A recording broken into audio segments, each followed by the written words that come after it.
கண்ணுக்கு முன்னாடி இருந்த விருகம் வேல்கம்பு பாயிற நேரத்துல கண்ணுக்கு தெரியாம மறைஞ்சு போது இதையெல்லாம் பார்த்துட்டு ஏதோ சித்து வேலை ஒண்ணு நம்ம ஊருக்குள்ள சுத்துதுன்னு தெரிஞ்சுக்கிட்டு இதை நம்மளால எதுவும் பண்ண முடியாது, அதை அந்த சாமி கிட்டயே ஒப்படைப்போம்னு ஊரு சன அத்தனையும் குதிரை மேல இருக்க அந்த சாமியை பார்க்க போகுது. ஐயா, நீ காவல் நிக்கிற ஊர்ல என்னென்னமோ நடக்குதுடா, இதை என்ன ஏதுன்னு பார்க்க போறியா இல்ல என்ன வேணாலும் நடக்கட்டும்னு கல்லு கணக்கா சும்மாவே நிக்க போறியா?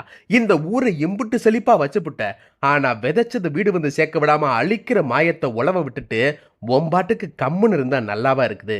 எங்களை மீறின சக்தி ஒண்ணு வந்து போனா அதை என்ன ஏதுன்னு நீதானே பார்க்கணும். அதை விட்டுட்டு சும்மாவே இருந்தா என்ன அர்த்தம்? ஒன்னத்தானே இந்த ஊரு சனமும் காடு கலனையும் நம்பி கிடக்குது. நீ இருப்பேன்ற தைரியத்துல தானே ஓ எல்லைக்குள்ள நாங்க பொழைச்சு கிடக்கிறோம். இப்படி பொழைக்க விடாம உன்னை அழிச்சிட்டு போகுது. அதை என்ன ஏதுன்னு கேட்க நீயும் இறங்கி வரலன்னா இனி இந்த எல்லைக்குள்ள எங்களுக்கு என்ன வேலை? இந்த எல்லைக்குள்ள நாங்க இருக்கிறதும் எல்லாத்தையும் கட்டி தூக்கிட்டு இடமாறி போறதும் உன் கையில தான்டா இருக்குன்னு சனங்க மொத்தமும் ஆதங்கத்தை சொல்லி புலம்புனதும் அந்த குதிரை மேல இருக்க சாமி என்ன நம்பி என் எல்லைக்குள்ள இருக்கு